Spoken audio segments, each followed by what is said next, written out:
یثرب مدینہ ایسے بنا، یا اللہ ہمارے دلوں میں مدینے کی ایسی ہی محبت ڈال دے جیسی مکے کی محبت ہے، بلکہ اس سے بھی زیادہ، اور مدینے کی آب و ہوا کو صحت بخش بنا دے۔ السلام علیکم ورحمۃ اللہ وبرکاتہ۔ ناظرین، لاسٹ ایپیسوڈ میں ہم نے پیارے آقا صلی اللہ علیہ وسلم کے مکے سے ہجرت کر کے قباء تک پہنچنے کے بارے میں سن لیا تھا، جس کے بعد سے آپ صلی اللہ علیہ وسلم کی مدنی زندگی کا آغاز ہوا۔ اس ایپیسوڈ میں ہم پیارے آقا صلی اللہ علیہ وسلم کے ہجرت کے پہلے سال کے حالات کے بارے میں جانیں گے۔ ناظرین، قباء میں سب سے پہلا کام ایک مسجد کی تعمیر تھی۔ اس مقصد کے لیے آپ صلی اللہ علیہ وسلم نے حضرت کلثوم بن ہدم رضی اللہ تعالیٰ عنہ کی ایک زمین کو پسند فرمایا۔ اس زمین پر آپ صلی اللہ علیہ وسلم نے اپنے مقدس ہاتھوں سے ایک مسجد کی بنیاد ڈالی۔ یہی وہ مسجد ہے جو آج بھی مسجد قباء کے نام سے مشہور ہے۔ اس مبارک مسجد کی تعمیر میں صحابہ کرام کے ساتھ ساتھ خود پیارے آقا صلی اللہ علیہ وسلم بھی اپنے ہاتھ مبارک سے اتنے بڑے بڑے پتھر اٹھا رہے تھے کہ ان کے وزن سے آپ کا جسم جھک جاتا تھا۔ یہ دیکھ کر اگر آپ کے جانثار صحابہ میں سے کوئی عرض کرتا کہ یا رسول اللہ صلی اللہ علیہ وسلم، آپ پر ہمارے ماں باپ قربان ہو جائیں، آپ چھوڑ دیجئے، ہم اٹھائیں گے، تو آپ ان کے دل جوئی کے لیے پتھر چھوڑ دیتے، مگر پھر اسی وزن کا دوسرا پتھر اٹھا لیتے تھے اور خود ہی لا کر عمارت میں اسے لگاتے۔ 14 یا 24 ڈیز میں جا کر مسجد قباء کی تعمیر فرما کر آپ صلی اللہ علیہ وسلم جمعے کے دن قباء سے شہر مدینہ کی طرف روانہ ہوئے۔ راستے میں قبیلہ بنی سالم کی مسجد میں آپ صلی اللہ علیہ وسلم نے پہلا جمعہ ادا فرمایا۔ جس مسجد میں آپ صلی اللہ علیہ وسلم نے جمعہ ادا فرمایا وہ آج بھی مسجد الجمعہ کے نام سے مشہور ہے۔ مدینے والوں کو آپ صلی اللہ علیہ وسلم کے پہنچنے کی خبر ہوئی تو وہ ہر طرف سے آپ صلی اللہ علیہ وسلم کو ویلکم کرنے کے لیے دوڑ پڑے۔ پیارے آقا صلی اللہ علیہ وسلم کے دادا حضرت عبد المطلب رضی اللہ تعالیٰ عنہ کے ننیالی رشتہ دار بنو نجار ہتھیار لگائے قباء سے شہر تک صفوں کی صورتوں میں دیوانگی کے عالم میں چل رہے تھے۔ سبحان اللہ، کیا پیارا منظر ہوگا، جس امیجن کیجئے۔ اور پیارے آقا صلی اللہ علیہ وسلم راستے میں تمام قبیلوں کی محبت کا شکریہ ادا کرتے ہوئے اور سب کی خیر و برکت کی دعائیں دیتے ہوئے چلے جا رہے تھے۔ جب شہر مدینہ قریب آ گیا تو مدینے والوں کے جذبات کا یہ عالم تھا کہ خواتین با پردہ حالت میں اپنے اپنے مکانوں کی چھتوں پر چڑھ گئیں اور پھر اہل مدینہ استقبالیہ اشعار پڑھنے لگے، یعنی ویلکم والے انداز میں کہنے لگے، طلع البدر علینا من ثنیات الوداع وجب الشکر علینا ما دعا للہ داعی۔ ان اشعار کا ترجمہ یہ ہے کہ ہم پر 14ویں کا چاند طلوع ہو گیا ہے، ثنیۃ الوداع یعنی وداع کی گھاٹیوں سے ہم پر خدا کا شکر واجب ہے، جب تک اللہ سے دعا مانگنے والے مانگتے رہیں۔ اسی طرح اہل مدینہ خصوصاً بنو نجار کی ننھی ننھی بچیاں بھی آپ صلی اللہ علیہ وسلم کے مدینہ آنے کی خوشی میں جھوم جھوم کر اشعار پڑھ رہی تھیں کہ جن کا ترجمہ ہے، ہم خاندان بنو نجار کی بچیاں ہیں، واہ کیا خوب ہوا کہ حضرت محمد صلی اللہ علیہ وسلم ہمارے پڑوسی ہو گئے۔ پیارے آقا صلی اللہ علیہ وسلم نے ان بچیوں کو اپنے لیے بے پناہ محبت دیکھ کر پوچھا کہ اے بچیوں، کیا تم مجھ سے محبت کرتی ہو؟ تو بچیوں نے ایک زبان ہو کر کہا، جی ہاں جی ہاں۔ یہ سن کر پیارے آقا صلی اللہ علیہ وسلم نے خوش ہو کر مسکراتے ہوئے فرمایا کہ میں بھی تم سے بہت پیار کرتا ہوں۔ ناظرین، چھوٹے چھوٹے لڑکے اور غلام جمع ہو کر خوشی کے مارے مدینے کی گلیوں میں پیارے آقا صلی اللہ علیہ وسلم کی آمد کا نعرہ لگاتے ہوئے دوڑتے پھر رہے تھے۔ صحابی رسول حضرت برا بن عازب رضی اللہ تعالیٰ عنہ فرماتے ہیں کہ جو خوشی اور نورانی تجلیات پیارے آقا صلی اللہ علیہ وسلم کے مدینے میں تشریف لانے کے دن ظاہر ہوئی، وہ نہ اس سے پہلے کبھی ظاہر ہوئی نہ اس کے بعد۔ ناظرین، مدینے والوں کے تمام قبیلے جو راستے میں تھے انتہائی خوشی کے ساتھ پیارے آقا صلی اللہ علیہ وسلم کی اونٹنی کی رسی کو تھام کر آپ صلی اللہ علیہ وسلم سے ریکویسٹ کر رہے تھے کہ یا رسول اللہ، آپ ہمارے گھروں پر ٹھہریں، آپ ہمارے گھر پہ رہیں، ہمیں یہ سعادت عطا فرمائیں۔ مگر آپ صلی اللہ علیہ وسلم ان سب سے یہی فرما رہے تھے کہ میری اونٹنی کی رسی چھوڑ دو، جس جگہ خدا کو منظور ہوگا اسی جگہ میری اونٹنی بیٹھ جائے گی۔ چنانچہ جس جگہ آج مسجد نبوی ہے اس کے پاس ہی صحابی رسول حضرت ابو ایوب انصاری رضی اللہ تعالیٰ عنہ کا مکان تھا، اسی جگہ آپ صلی اللہ علیہ وسلم کی اونٹنی بیٹھ گئی، اور پھر حضرت ایوب انصاری رضی اللہ تعالیٰ عنہ آپ کی اجازت سے آپ کا سامان اٹھا کر اپنے گھر میں لے گئے، اور پیارے آقا صلی اللہ علیہ وسلم پھر آپ کے مکان پر ہی ٹھہرے۔ آپ رضی اللہ عنہ نے پیارے آقا کو اوپر کا فلور پیش کیا، مگر آپ صلی اللہ علیہ وسلم نے ملاقاتیوں کی یعنی ملنے والوں کی آسانی کا خیال فرماتے ہوئے نیچے کا فلور پسند فرمایا۔ حضرت ابو ایوب انصاری رضی اللہ تعالیٰ عنہ دونوں وقت پیارے آقا صلی اللہ علیہ وسلم کے لیے کھانا بھیجتے، اور آپ کا بچا ہوا کھانا دونوں میاں بیوی تبرک سمجھ کر کھاتے۔ سبحان اللہ۔ اس طرح 7 مہینے تک حضرت ابو ایوب انصاری رضی اللہ تعالیٰ عنہ نے نہایتی ادب اور احترام کے ساتھ پیارے آقا صلی اللہ علیہ وسلم کی میزبانی کا شرف حاصل کیا۔ پھر جب مسجد نبوی اور اس کے آس پاس کے کمرے تیار ہو گئے، رومز بن گئے، تو آپ صلی اللہ علیہ وسلم ان کمروں میں اپنی ازواج مطہرات رضی اللہ تعالیٰ عنہم کے ساتھ شفٹ ہو گئے۔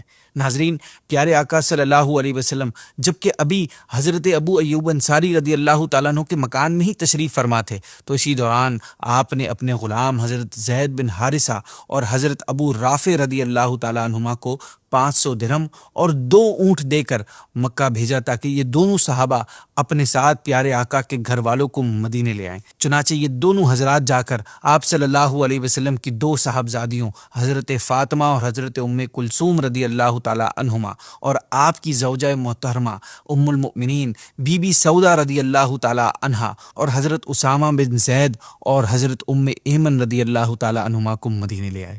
پیارے آقا صلی اللہ علیہ وسلم کی صاحبزادی حضرت زینب رضی اللہ تعالی عنہا اس وقت مدینے نہ آ سکی کیونکہ ان کے شوہر حضرت ابو العاص بن ربیع رضی اللہ تعالی عنہ نے ان کو مکے میں روک لیا تھا، اور آپ کی ایک صاحبزادی حضرت بی بی رقیہ رضی اللہ تعالی عنہا آپ اپنے شوہر حضرت عثمان غنی رضی اللہ تعالی عنہ کے ساتھ حبشہ میں تھی۔ خیر، انہی لوگوں کے ساتھ حضرت ابو بکر صدیق رضی اللہ تعالیٰ عنہ کے بیٹے حضرت عبداللہ رضی اللہ تعالیٰ عنہ بھی اپنے سب گھر والوں کو لے کر مکے سے مدینے آ گئے۔ ان میں حضرت بی بی عائشہ صدیقہ رضی اللہ تعالیٰ عنہ بھی تھی۔ یہ سب لوگ مدینے آ کر پہلے حضرت حارثہ بن نعمان رضی اللہ تعالیٰ عنہ کے مکان پر ٹھہرے۔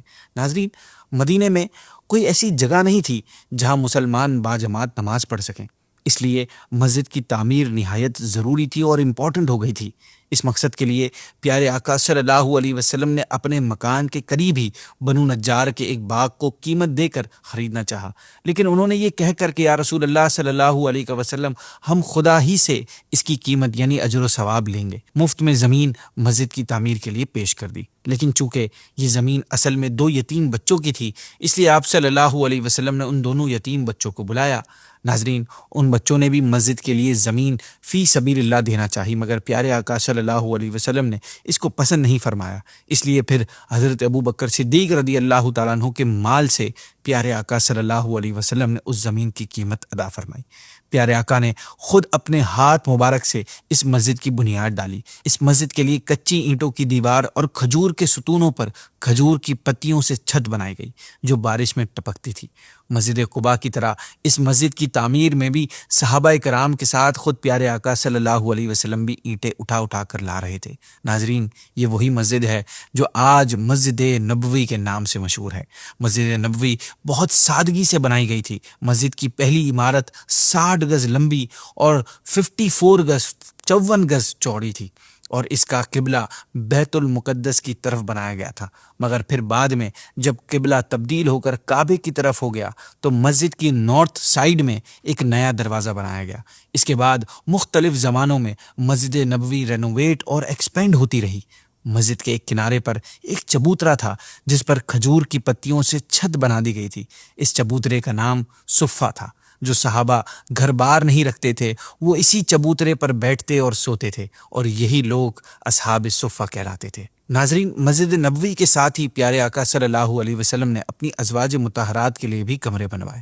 اس وقت چونکہ بی بی سودا رضی اللہ تعالیٰ عنہ اور حضرت عائشہ رضی اللہ تعالیٰ عنہ ہی پیارے آقا صلی اللہ علیہ وسلم کے نکاح میں تھی، اس لیے صرف 2 ہی مکان بنوائے گئے۔ پھر جب دوسری ازواج مطہرات آتی گئیں تو دوسرے مکانات بھی بنتے گئے۔ یہ مکانات بھی بہت ہی سادگی کے ساتھ بنائے گئے تھے۔ مہاجرین جو اپنا سب کچھ مکے میں چھوڑ کر مدینہ ہجرت کرائے آئے تھے ان لوگوں کے رہنے کے لیے پیارے آقا صلی اللہ علیہ وسلم نے مسجد نبوی کے قریب ہی میں انتظام فرمایا۔ اس موقع پر انصار نے بہت بڑی قربانی دی کہ انہوں نے نہایت ہی خوش دلی کے ساتھ اپنے مہاجر بھائیوں کے لیے اپنے مکانات اور زمینیں دی، اور پھر مکانوں کی تعمیرات میں بھی ہر قسم کی امداد اور کمپلیٹ سپورٹ کیا، جس سے مہاجرین کو مدینے میں آباد ہونے میں بہت آسانیاں ہوئیں۔ ناظرین، مسجد نبوی کی تعمیر تو مکمل ہو گئی، مگر لوگوں کو نماز کے وقت جمع کرنے کا کوئی ذریعہ نہیں تھا جس سے نماز با جماعت کا انتظام ہوتا۔ اس سلسلے میں پیارے آقا صلی اللہ علیہ وسلم نے صحابہ کرام سے مشورہ فرمایا۔ کئی مشورے آئے، مگر اس معاملے میں آپ صلی اللہ علیہ وسلم نے حضرت عمر رضی اللہ تعالیٰ عنہ کے مشورے کو قبول فرمایا۔ آپ رضی اللہ عنہ نے یہ مشورہ دیا کہ ہر نماز کے وقت کسی آدمی کو بھیج دیا جائے جو پوری مسلم آبادی میں نماز کا اعلان کر دے۔ پیارے آقا صلی اللہ علیہ وسلم نے اس رائے کو پسند فرمایا اور پھر حضرت بلال حبشی رضی اللہ تعالیٰ عنہ کو حکم فرمایا کہ وہ نماز کے وقت لوگوں کو پکار دیا کریں۔ چنانچہ پھر وہ الصلاۃ جامعہ کہہ کر پانچوں نمازوں کے وقت اعلان کرتے تھے۔ یہ طریقہ جاری تھا کہ اسی دوران ایک صحابی رسول حضرت عبداللہ بن زید انصاری رضی اللہ تعالیٰ عنہ نے خواب میں دیکھا کہ اذان کے موجودہ الفاظ کوئی سنا رہا ہے۔ اس کے بعد پیارے آقا صلی اللہ علیہ وسلم اور حضرت عمر رضی اللہ تعالیٰ عنہ اور دوسرے صحابہ کرام کو بھی اسی ٹائپ کے خواب نظر آئے۔ آپ صلی اللہ علیہ وسلم نے اس کو اللہ پاک کی طرف سے ایک پیغام سمجھ کر قبول فرما لیا، اور پھر حضرت عبداللہ بن زید رضی اللہ تعالیٰ عنہ کو حکم دیا کہ وہ حضرت بلال رضی اللہ تعالیٰ عنہ کا اذان کے کلمات سکھا دیں، انہیں یاد کروا دیں، کیونکہ حضرت بلال رضی اللہ تعالیٰ عنہ ان سے زیادہ بلند آواز تھے۔ چنانچہ اسی دن سے لوگوں کو نماز کے وقت مسجد میں بلانے کے لیے اذان دینے کا طریقہ شروع ہو گیا، جو آج تک جاری ہے اور انشاءاللہ قیامت تک جاری رہے گا۔ ناظرین، مکے سے ہجرت کرنے والے صحابہ چونکہ بالکل خالی ہاتھ اپنے گھر والوں کو چھوڑ کر مکے سے مدینہ آئے تھے، اس لیے پردیس میں وہ غریبی کے ساتھ اپنے گھر والوں کی جدائی کا صدمہ بھی محسوس کر رہے تھے۔ اس میں کوئی شک نہیں کہ انصار نے ان مہاجرین کی مہمان نوازی اور دل جوئی میں کوئی کسر نہیں چھوڑی، لیکن مہاجرین دیر تک دوسروں کے سہارے زندگی گزارنا پسند نہیں کرتے تھے، کیونکہ وہ لوگ ہمیشہ سے اپنے ہاتھوں کی کمائی کھانے کے عادی تھے۔ اس سب سینیریو کو سامنے رکھتے ہوئے اس بات کی ضرورت تھی کہ مہاجرین کی پریشانی کو دور کرنے اور ان کے لیے کوئی پراپر روزگار کے لیے کوئی انتظام کیا جائے۔ اس کے لیے پیارے آقا صلی اللہ علیہ وسلم نے یہ تدبیر فرمائی کہ انصار و مہاجرین میں بھائی چارے کا رشتہ قائم کر کے ان کو آپس میں بھائی بھائی بنا دیا جائے، تاکہ مہاجرین کے دلوں سے اجنبیت اور تنہائی کا احساس دور ہو جائے، اور ایک دوسرے کے مددگار بھی بن جانے سے مہاجرین کا ذریعہ معاش کا جو مسئلہ ہے وہ بھی حل ہو جائے۔ چنانچہ مسجد نبوی کی تعمیر کے بعد ایک دن پیارے آقا صلی اللہ علیہ وسلم نے حضرت انس بن مالک رضی اللہ تعالیٰ عنہ کے مکان میں انصار اور مہاجرین کو جمع فرمایا۔ اس وقت تک مہاجرین کی تعداد 45 یا 50 کے قریب تھی۔ آپ صلی اللہ علیہ وسلم نے انصار کو ایڈریس کر کے فرمایا کہ یہ مہاجرین تمہارے بھائی ہیں۔ پھر آپ صلی اللہ علیہ وسلم مہاجرین اور انصار میں سے دو شخص کو بلا کر فرماتے گئے کہ یہ اور تم بھائی بھائی ہو۔ پیارے آقا صلی اللہ علیہ وسلم کے ارشاد فرماتے ہی یہ بھائی چارے کا رشتہ بالکل حقیقی بھائیوں جیسا رشتہ بن گیا۔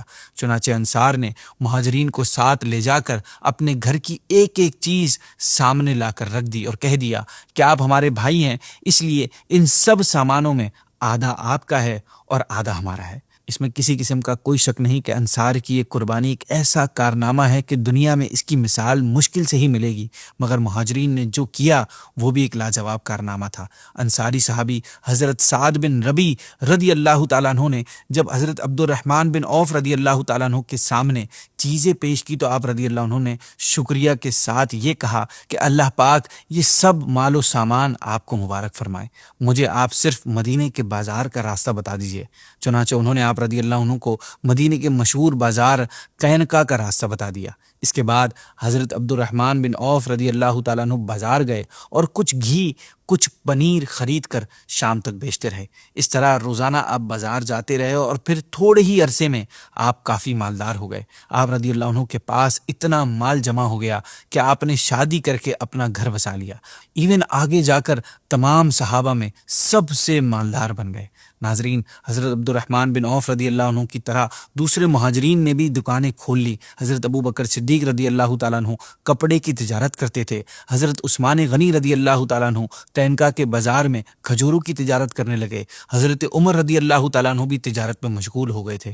دوسرے مہاجرین نے بھی چھوٹی بڑی تجارت شروع کر دی۔ ان شارٹ یہ کہ مہاجرین کے لیے انصار کا گھر مستقل مہمان خانہ تھا، مگر مہاجرین زیادہ دنوں تک انصار پر بوجھ نہیں بنے، بلکہ اپنی محنت، اپنی لگن اور کوششوں سے بہت جلد اپنے پاؤں پر کھڑے ہو گئے۔ سبحان اللہ، یہ تو وہی بھائی چارے کا معاہدہ تھا جو انصار اور مہاجرین کے درمیان ہوا۔ اس کے علاوہ ایک خاص عقد مواخات مہاجرین کے درمیان بھی ہوا، جس میں پیارے آقا صلی اللہ علیہ وسلم نے ایک مہاجر کو دوسرے مہاجر کا بھائی بنا دیا۔ چنانچہ حضرت ابو بکر صدیق اور حضرت عمر رضی اللہ تعالیٰ عنہما اور حضرت طلحہ اور حضرت زبیر رضی اللہ تعالیٰ عنہما اور اسی طرح حضرت عثمان غنی اور حضرت عبد الرحمن بن عوف رضی اللہ تعالیٰ عنہما کے درمیان جب بھائی چارہ ہو گیا تو مولا علی رضی اللہ تعالیٰ عنہ نے پیارے آقا صلی اللہ علیہ وسلم سے عرض کی کہ یا رسول اللہ صلی اللہ علیہ وسلم، آپ نے اپنے صحابہ کو ایک دوسرے کا بھائی بنا دیا، لیکن مجھے آپ نے کسی کا بھائی نہیں بنایا، آخر میرا بھائی کون ہے؟ تو پیارے آقا صلی اللہ علیہ وسلم نے کمال کی بات ارشاد فرمائی کہ انت اخی فی الدنیا والآخرہ، یعنی اے علی تم دنیا و آخرت میں میرے بھائی ہو۔ ناظرین، مدینے میں انصار کے علاوہ بہت سے یہودی بھی آباد تھے۔ ان یہودیوں کے 3 قبیلے بنو قینقاع، بنو نذیر اور بنو قریظہ، یہ مدینے کے آؤٹسکرٹس میں آباد تھے، یعنی سائٹس پہ آباد تھے، اور یہ نہایت مضبوط محلوں اور قلعے بنا کر ان میں رہتے تھے۔ ہجرت سے پہلے یہودی اور انصار میں ہمیشہ اختلاف رہتا تھا، اور اختلاف اب بھی موجود تھا، اور انصار کے دونوں قبیلے اوس اور خزرج بہت کمزور ہو چکے تھے، کیونکہ مشہور لڑائی جنگ بؤاث میں ان دونوں قبیلوں کے بڑے بڑے سردار اور بہادر آپس میں لڑ کر قتل ہو چکے تھے، اور یہودی ہمیشہ اس قسم کی چالوں میں لگے رہتے تھے کہ انصار کے یہ دونوں قبیلے ہمیشہ ٹکراتے رہیں اور کبھی ایک نہ ہونے پائیں۔ ان ریزنز کی بنا پر پیارے آقا صلی اللہ علیہ وسلم نے یہودیوں اور مسلمانوں کے آئندہ تعلقات کے بارے میں ایک معاہدے کی ضرورت محسوس فرمائی، تاکہ دونوں مدینے میں امن و سکون کے ساتھ رہیں اور آپس میں کوئی ٹکراؤ نہ ہو۔ چنانچہ آپ صلی اللہ علیہ وسلم نے انصار اور یہودیوں کو بلا کر ایک ایگریمنٹ کا ایک ڈاکومنٹ لکھوایا، جس پر انصار اور یہودی دونوں نے دستخط کیے۔ اس ایگریمنٹ میں کئی پوائنٹس تھے، جن میں سے کچھ یہ تھے کہ نمبر 1، خون بہا، یعنی جان کے بدلے جو مال دیا جاتا ہے، اور فدیہ جو قیدی کو چھڑانے کے بدلے جو رقم دی جاتی ہے، ان دونوں کا جو طریقہ پہلے سے چلا آتا تھا وہ اب بھی قائم رہے گا انصار اور یہودیوں کے درمیان۔ نمبر 2، اگر مدینے پر کوئی اٹیک کرے گا، کوئی حملہ آور ہوگا، تو دونوں مل کر حملہ آور کا مقابلہ کریں گے۔ نمبر 3، انصار اور یہودیوں میں سے کوئی بھی قریش اور ان کے سپورٹرز کو پناہ نہیں دے گا۔ اسی طرح اور بھی کئی پوائنٹس تھے اس ایگریمنٹ میں۔ اس ایگریمنٹ کی وجہ سے مسلمان اور یہودیوں کے درمیان کچھ ٹائم کے لیے لڑائی جھگڑے اور اختلافات تھم گئے، اور مدینے میں امن و سکون کی فضا قائم ہو گئی۔ ناظرین، ہجرت کے پہلے سال ہی ایک اور اہم معاملہ ہوا تھا، وہ یہ کہ اب تک فرض نمازوں میں صرف 2 ہی رکعتیں تھیں، مگر ہجرت کے فرسٹ ایئر میں ہی جب پیارے آقا صلی اللہ علیہ وسلم مدینے تشریف لائے تو ظہر، عصر اور عشاء، ان 3 نمازوں میں 4 رکعتیں فرض ہو گئی۔ یہ پہلی ہجری کے مشہور واقعات اور حالات جو ہم نے ابھی آپ سے ڈسکس کیے۔ نیکسٹ ایپیسوڈ میں ہم انشاءاللہ مسلمانوں کے اور کافروں کے درمیان جو بڑی بڑی جنگیں ہوئی ہیں اس کے بارے میں جانیں گے۔ اگر ابھی تک آپ نے ہمارے یوٹیوب چینل کو سبسکرائب نہیں کیا تو میں آپ سے ریکویسٹ کروں گا کہ ہمارے یوٹیوب چینل کو سبسکرائب کریں۔ نیکسٹ ایپیسوڈ میں ملتے ہیں۔ السلام علیکم ورحمۃ اللہ وبرکاتہ۔